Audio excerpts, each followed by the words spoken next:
Boom. So you guys clicked on this video because you guys saw the picture on the thumbnail. So let's get straight to the cut. Not wasting no time. So basically I'm going right in with the trimmer. You can see how I set my guideline. I kind of set it at a curve just because I want my taper to be shaped at a curve a little bit. That way I can line up the C cups. Not too much of a, I don't put too much emphasis on it, but you can see a little bit on there that I put a little bit of a curve on there. Now I'm gonna follow it up with my shavers. I'm using my Gamma Uno shavers. The reason I'm doing that is because it's a little smaller area. So it just makes it more comfortable for me to use a smaller shaver like that. If it was like a fade or something like that, then I would use my Babyliss shavers. So to start off, we can see he has bulk. So I'm going in with my number 3 just so I can see what I could work with. Just clearing it out just to see what I'm working with, right? If he had came probably like 2 weeks prior, then I would have just went straight in with the number 2. It's been like a month and a half probably.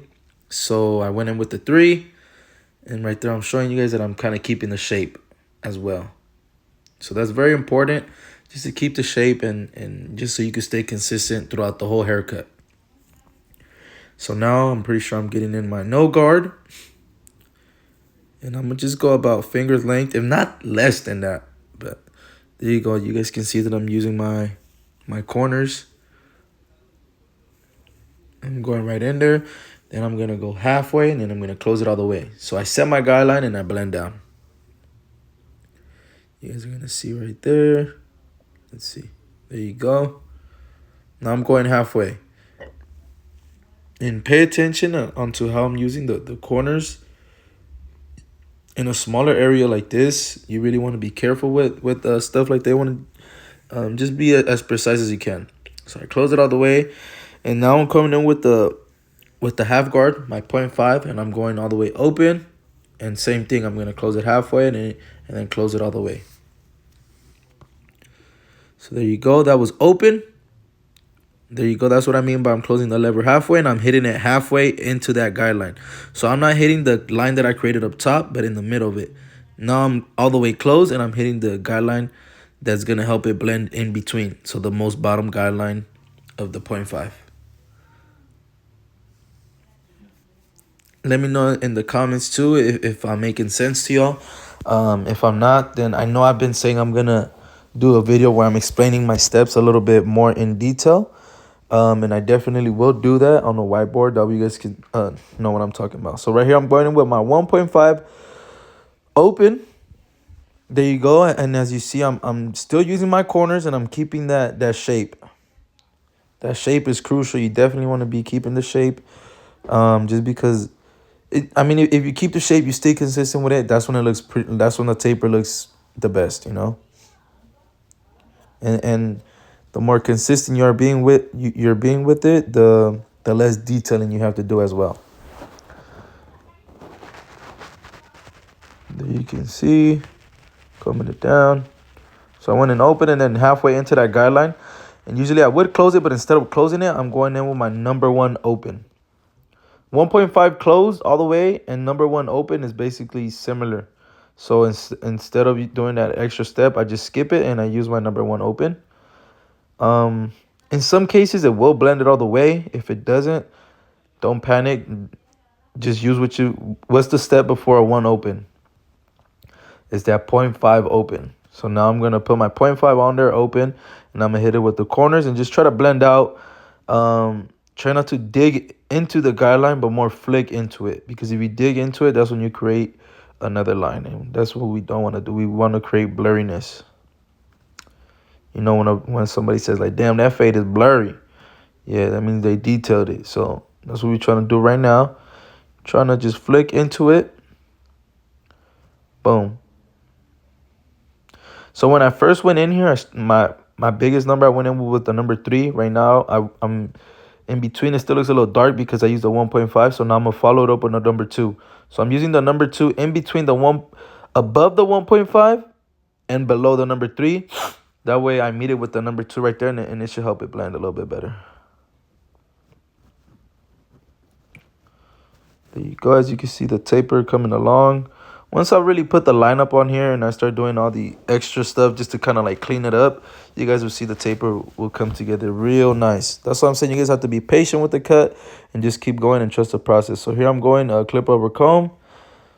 I was showing on there with the clipper how I was gonna keep the shape of it. So still curving with the clip over comb. Don't want to do too much because you don't want to take out the shape or you don't want to dig into it either. There you go. I'm just going to do it one more time. Get all the bulk up top. Once I get all the bulk up top, then it's easier for me to debulk with my thinning shears. And I'm going to show that as well right now. So right there, we can still see a little guideline. Then I'm just going to go to lining it up. That way I can see. After this, when I line it up, more guidelines will show up. And then that's when I go back in detail. So I start at the top of the C cup, and then I go to the bottom of the C cup and made it right in the middle. Right there. Just try to keep it as natural as possible. I try not to push it back at all. I just get any overhanging hairs just so it could kind of look a little bit more tidy. And now I'm going behind the ear and lining it up all the way around. Man, little things like this is what really makes a haircut pop. So if you guys are not doing this with your tapers or with anything, please start doing this and you guys will see a big difference in your haircuts. It's going to just look way cleaner. So I'm clearing that all out. Look, as you can see, just with that little touch up that I did right there, looks way cleaner. Now I'm just kind of going in, getting all the little stubble hairs, making it a little bit more symmetrical. And as a barber, we always go back and always try to touch it up, Also, I want to say, if you guys are learning anything, please hit that like button. Please subscribe. If you guys want to comment, whatever you guys want to comment, man, whatever, constructive criticism, whatever, I'm learning from it, So here I go to the facial hair. So I'm going in with a 1.5. He's at the point where he doesn't want to shave it, but he also doesn't want it to get like it's just looking like it's whiskers over there. So I basically bring it down to a 1.5, and then I blend it in up the top and I line it up, and it looks pretty cool to me, Let me know what you guys think. I think it's at that point where you don't want to let it go because you don't want to have a baby face, but then you also don't want to have it too crazy either because it's not the fullest beard as well. So right here, I probably when I was lining it up, I saw a line that popped out to me, which was around where the 1.5 and the number 2 was at. So I played it safe. I went with my number 2 first, and now I'm gonna fade down a little bit. So I'm gonna get my 1.5 and hit that line right there. I'm pretty sure you guys saw that line as well. So I went right to it. This is what I mean, where you want to set your foundation with your haircut. Just start cutting, and then go to lining it up. Try not to get stuck in one place. And when you guys start doing all that, you guys will see other things popping out, and that's when you guys go touch it up and do all the cleaning up and you guys get it together. Because sometimes you need to rest your eyes from looking at the fade. Because if you're just staring at it the whole time, sometimes it could play little eye games. It might look all the way blended, but it's not. So just step away from it, stare somewhere else, and then when you come back, you guys will see any of the discrepancies there. So here I'm fading the beard, just the same method that I used going up to the fade. Now I'm basically reversing those steps backwards because now we're fading on the way down. So see, I did the fade on the beard. Let's see what I'm about to do next. But the scissor work I did on here was insane. I did not show it in this video, but if you guys get me to 1,000 subscribers, I promise you guys, I will show it next time I cut them up. I will show my scissor work that I use on this mullet, and it's pretty dope. It's simple, but it's pretty dope. So here I'm going on my blade, just lining up the back of it, makes it pop out more. And you guys tell me, I feel like this is a good call. It makes it pop out a little bit more and all that good stuff. So look, there you go. Keeping it natural. It's going to pop out right now. It's going to pop out. Boom. Now we go to the C cup.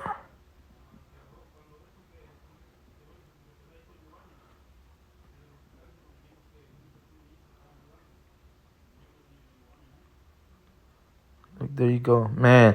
I even stay quiet watching this because man, it's like as I'm doing the hair, I get so much satisfaction just from lining.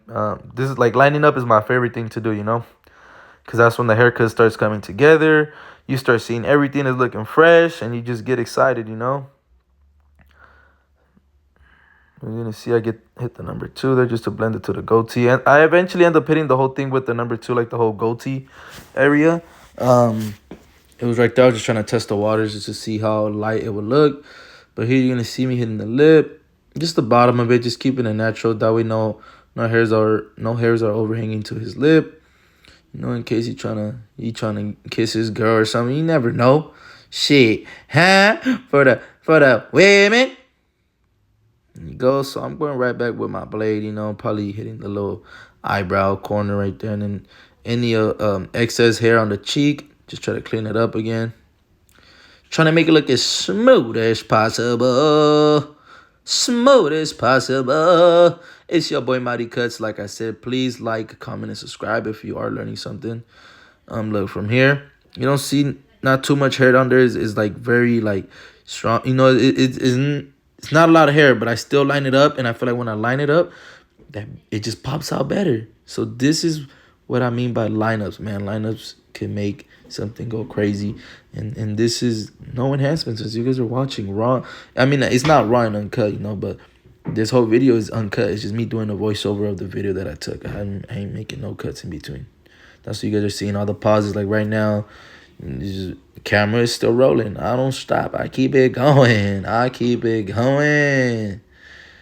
That's what y'all should fuck with Mighty Cuts. And anybody that's watching this video, I am in the LA area. I'm in Pasadena, like 15 minutes away from LA area. But look, so here I'm hitting all the bulky spots with my thinning shears. So as you're gonna see, I'm hitting it right there. Probably hit it one more time because you can see it's still a little bit bulky. So I'm gonna hit it directly at the source. You gotta get straight to the source to end that sorcery. So we're going right there. Just getting into that bulk. Looks a little bit better. Once I do the scissor work and I connect it all together up top, it's gonna come together perfect. It's gonna come together perfectly. Right there, blow dry them. Get all the hairs out the way. Get all the hairs out the way. Let's see right here. I'm gonna clean them up. I'm just going right back with the machine, getting any of the little flyaway hairs, making sure that it's camera ready when it comes down to taking the pictures, because still not there yet. This is just the beginning. This is just the fading part. There's still the hitting it with the scissors component and all that other stuff. Man, I got a lot to teach y'all. Please get me to 1,000 subscribers, and I promise y'all, I'm going to start teaching y'all even more things. If you guys feel like you learned something, hit that like button, comment, subscribe. If you guys hit that like button, that's what's going to really put me in the algorithm a little bit more. And shit, I might just even stop cutting hair all day and I just start recording every day for y'all. So let me know. I know I've been lagging it on uploading videos. I think last time I uploaded was like a month and a half ago. But when I do start uploading, I'm giving y'all heat. I'm giving y'all good haircuts. So please, help support me. I understand. Sometimes some channels don't help and you don't want to subscribe to them. But if you're learning something, hey, it don't cost nothing to just hit that like button. At least that. Come on, go hit it right now. Boop. Yes, thank you. You just hit the like button. If you did that, I appreciate you. About to do a giveaway. But yeah, there you go. That's a little fade of whiskey. Look, I added this little part over here too. So I did the fade on the other side. And I'm just going to do the little lining up part for y'all. Now y'all can see what's going on the double action. I'm giving y'all the double action. Usually I don't do one side. I only like to show one side, because I don't know. I aspire to do one-on-one classes, and I feel like that's when y'all will get that. But fuck it. I showed y'all the double side this time. Look at how I'm lining up the little back of the ear, So we doing that. So I start at the top of the ear. Right, like by the back of the taper, and then from there I proceeded to starting in the back of the ear, and I meet it in the halfway. I know I'd explain that a little later, but y'all know what I'm talking about. So right there, just trying to keep it organic as possible. Try not to push it in. Try not to push them back, as they would say. I'm trying to keep it, just simple and sharp. Not digging into no hair, none of that. Boom, boom, boom, boom, boom. Brush them off. Boom, boom, boom, boom, boom. Brush them off. So we about to go over here. We about to hit the little beard action. Let's see. I was over here trying to check the little angles. I'm over here trying to see if it's how it's looking, because you don't want to just see that it's blurry from one angle. You want to have it blurry from all types of angles, because when you walk it on the real world, people gonna see you from all types of angles, and that haircut needs to be hidden in all types of angles. So we're right there, lining up behind the beard. Well, let's see. This thing is gonna be popping. Hitting the C cup, hitting the little C cup real quick. Boom.